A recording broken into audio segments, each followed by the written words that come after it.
Está en línea el doctor Gastón Ferretti, abogado laboralista. Doctor, buen día. ¿Qué tal? ¿Cómo le va? ¿Qué tal?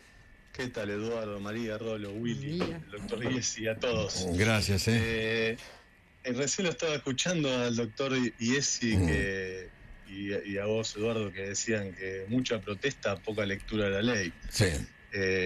Y coincido plenamente con eso, porque justamente el artículo 9 de la ley instituye el principio más favorable para el trabajador, incorpora la formación profesional como un derecho.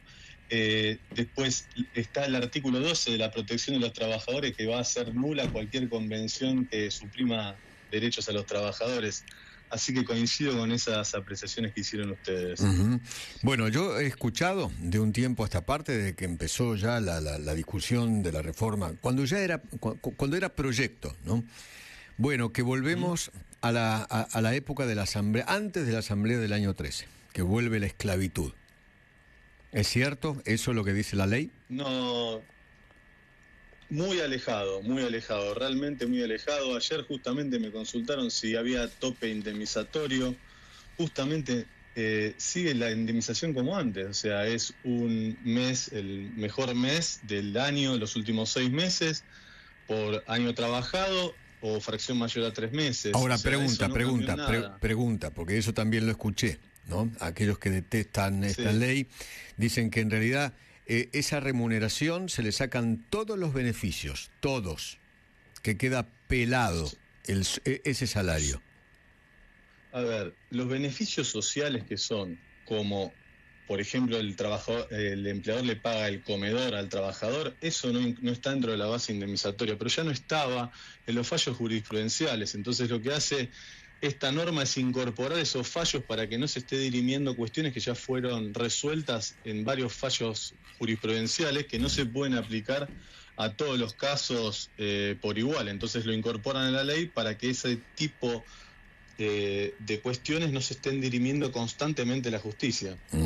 Ok, los bonos y todo eso que aumenta el salario, eso ¿se cuenta en ese salario? En el salario para tomar la base indemnizatoria, claro. No, pero no se toma. Pero ya no se tomaba en los fallos que se estaba dirimiendo justamente este tema. Entonces lo que hace es, dejemos de judicializar cuestiones que ya están resueltas por distintos fallos y las incorpora directamente a la ley, para que si vamos a la justicia sea por casos reales, que no estemos colapsando la justicia con temas que ya se resolvieron. ¿No es que le va a salir mucho más barato al que despide? No, para nada. Lo único que se incorporó como algo que es para que lo pueda ayudar al empleador al pago de las indemnizaciones fue el Fondo de Asistencia Laboral, que también escuché que eso va a hacer que se aporte menos para las jubilaciones, y todo lo contrario, lo único que se toma es como base para el cálculo de cuál va a ser el aporte que tiene que hacer el empleador a este Fondo de Asistencia Laboral, las contribuciones al CIPA, pero no que va a pagar menos, justamente va a pagar más, va a tener que aportar un porcentaje a este fondo destinado al pago de indemnizaciones. Gastón, buen día. Gabriel Iesi, gusto saludarlo. ¿Qué tal, Gabriel? Bien. ¿Cuál es su mirada en torno al acuerdo, el convenio entre la ciudad y la nación por la creación de los juzgados laborales en la Ciudad Autónoma de Buenos Aires, la reconfiguración de la Justicia Nacional del Trabajo, etcétera?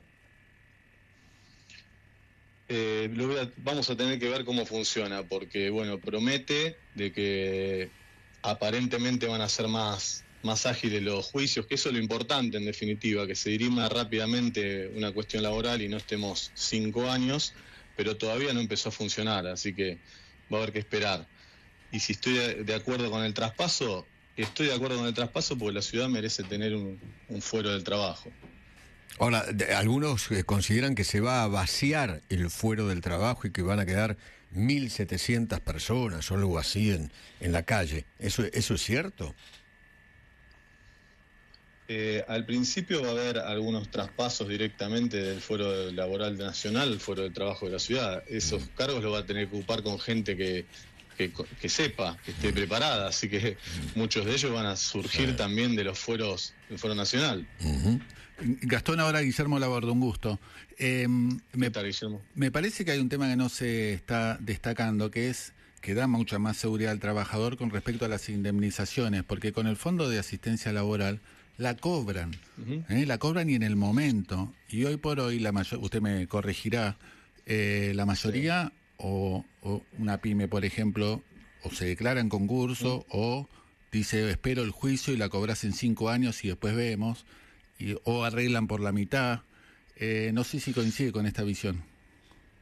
Yo creo que es más favorable, no es que le asegura el cobro, porque ese fondo puede tener o no fondos, de acuerdo a la litigiosidad que tenga esa empresa, ya que si ese fondo, o sea, no es que el empleador, si tiene depositado dinero en ese fondo, ya directamente no va a pagar la indemnización. Porque, a ver, tiene que tener un capital determinado para poder afrontar la nómina. Si no, va a tener que pagarlo desde su patrimonio personal. Sí, pero con aportes del 2,5 para las pymes sobre el total de los trabajadores, debería alcanzar. Debería alcanzar. También autoriza a generar su propio fondo de cese laboral, que va a poder ser complementado con este fondo de asistencia laboral. ¿Y quién va a manejar ese fondo, esos dineros? ¿Quién lo maneja? ¿Dónde va a estar ese dinero?